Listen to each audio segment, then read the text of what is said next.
geological risk and uncertainty. This is where everything starts. What I will not talk about are volumes and estimated volumes and how much money they will be, because this is yet not true.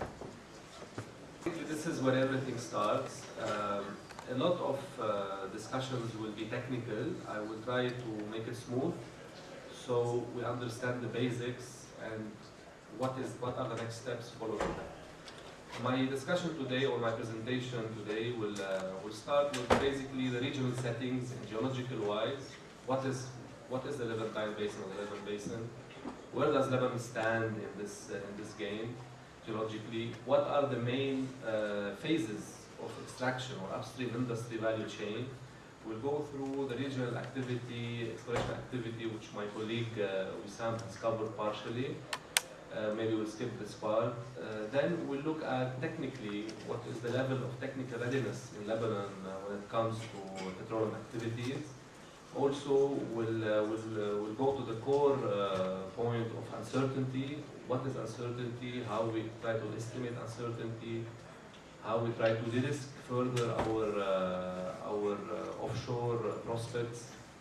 Also, we'll go through a little bit through the future projects that are aiming also to further de-risk the offshore.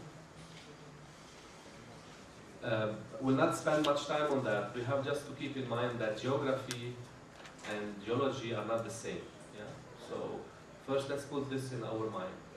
This is a tectonic, I would say, image about tectonic movements over the history. All what I want to show from this picture is that to the right-hand side, where you see is written Levantine Basin. This is the basin of interest. It has a northern part focused around Lebanon offshore, western, eastern, and southern. It's bounded, or the boundary from the south is the Nile Cone. From the west, it is the Eratosthenes Seamount, which is part of Cyprus. The north, it's the Latakia Ridge. Latakia Ridge is a chain of mountains undersea, formed by the subduction of two tectonic plates, one going under the other. So the African plate going under the European plate, forming this Latakia Ridge. So naturally, or geologically, this is where the Levantine Basin lies. The eastern limitation, or the limitation of this basin, is the Yamuna Fault, or Dead Sea Fault, ranging the red line, going all the way from the Dead Sea through Lebanon in the Bekaa Valley, all the way to the Taurus Mountains in Turkey. So this is the eastern delimitation of the Levantine Basin.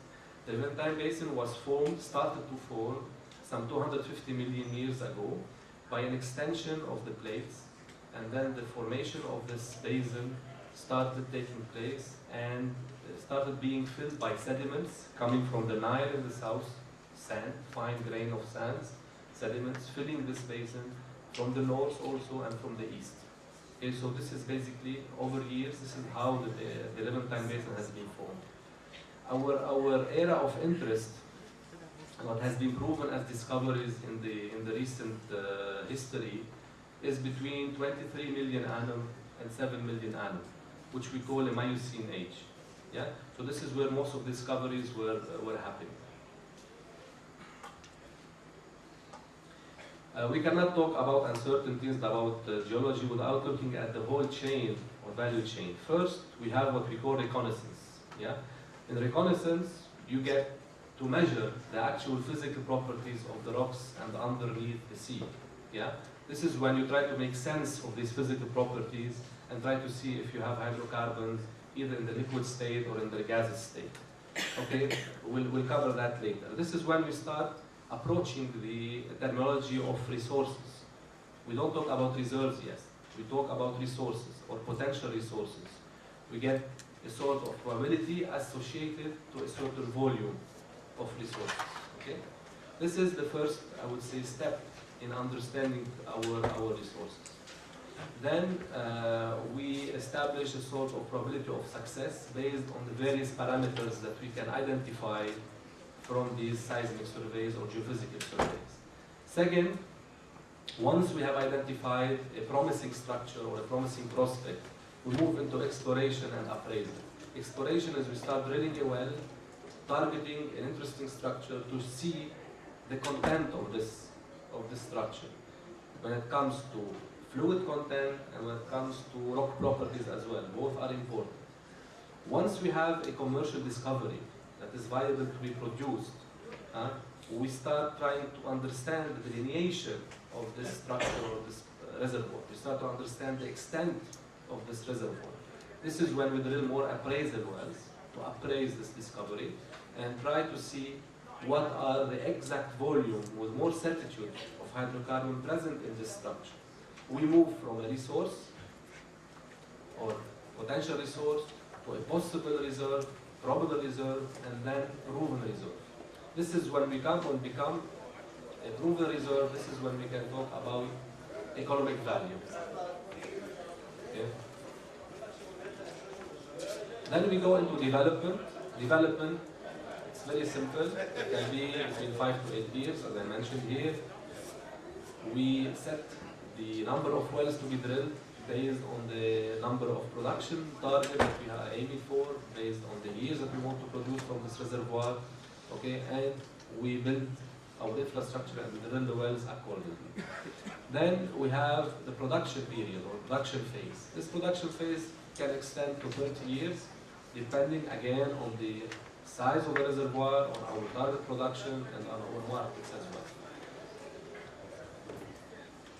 Then the end comes with decommissioning, when we don't have any more economic value in this reservoir. We dismantle the facilities, we close them in a very environmentally friendly way, so we don't damage the environment, we don't cause any possibility of explosions and damages. Okay?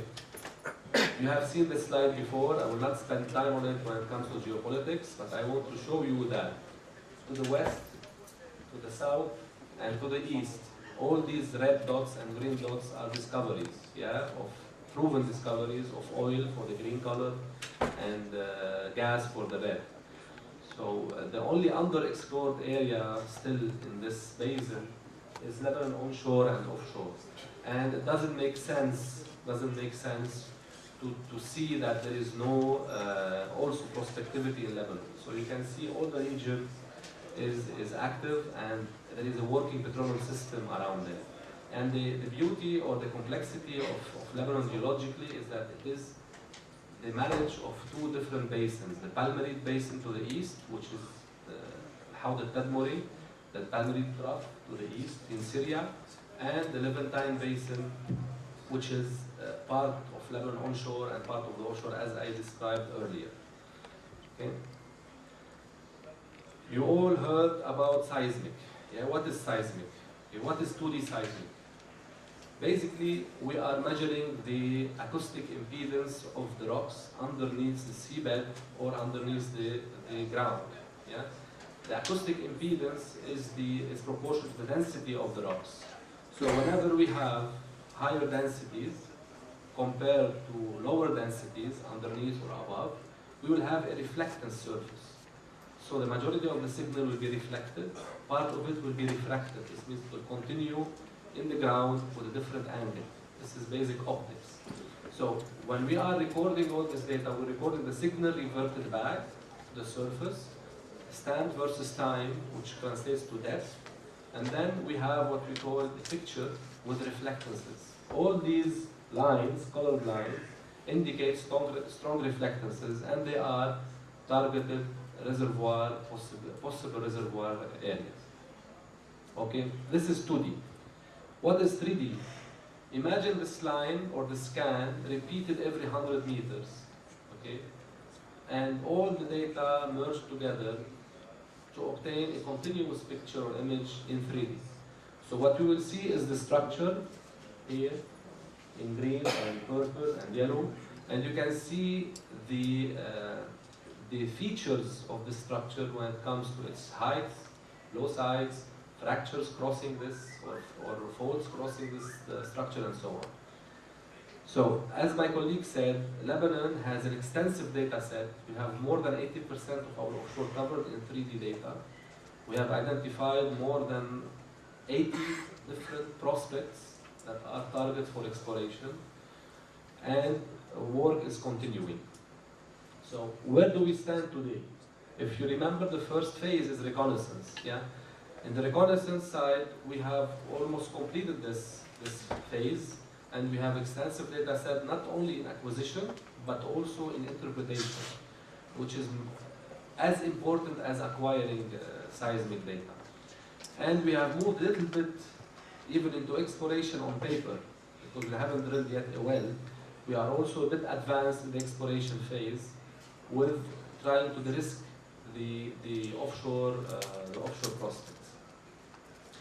The green and blue color, full colors on the picture, on the map, are the areas where 3D seismic is available, and all the other lines in different directions are the 2D seismic data.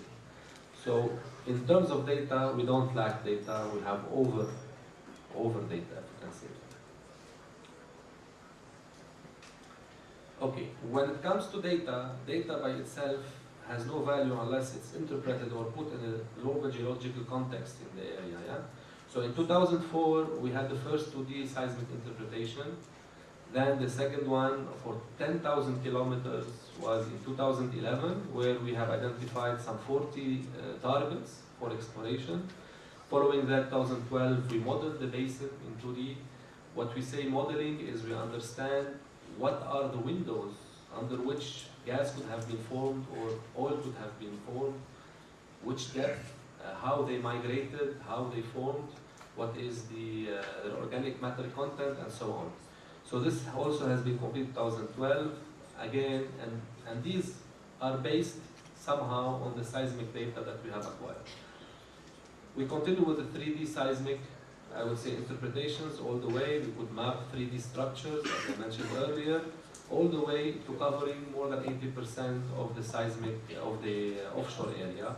Then last year, for the gentleman who asked about the onshore, we completed also a reconnaissance activity over the onshore area, northern Lebanon, as it's mentioned here in this photo up, where we have covered some 6,000 kilometers in northern Lebanon and the coastal side of Lebanon, also acquiring geophysical data that managed or allowed us to merge the offshore and the onshore geology together, understand better what's happening.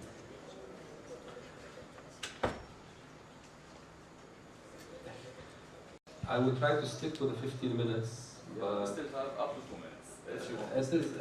It's difficult because 3 minutes to set up the laptop, so we'll have maybe 5 minutes. Up to. I will summarize. So, the core, what we are identifying or trying to find out from all the geophysical surveys is if we have a working petroleum system. Yeah? The constituents of the petroleum system, or the components, are not many, okay? But they are hard sometimes to identify. First, if we start from the bottom, up from the bottom of the photo, we have what we call source rocks. Source rocks is the kitchen where hydrocarbon matter accumulates and forms under different conditions of temperature and pressure and chemical reactions. Then this hydrocarbon matter has to migrate, has to move away, has to be expelled from these source rocks. Yeah? They are expelled through migration paths. These migration paths are the faults, fractures in the rocks. If they migrate and they don't find a reservoir or a structure to contain these hydrocarbon matter, they will be dissipated. So this is where we need to have what we call a trap. It's like a small tank where you have the filling happening from underneath and close from all directions. Within this structure, we investigate the reservoir quality, which means do we have sand, do we have uniform porosities inside the rock matrix where this hydrocarbon can freely move and freely occupy these void volumes or not. Okay? The probability multiplication of all these four probabilities yield to a probability of success of the exploration. Okay? So we have been working for the last 4 years, and we can continue to work on maximizing this product. Yeah? Because the more we have probability of success, the more attractiveness to the companies it would be, the less risk on the investment it would be. Yeah? Fine, I'll skip this quickly.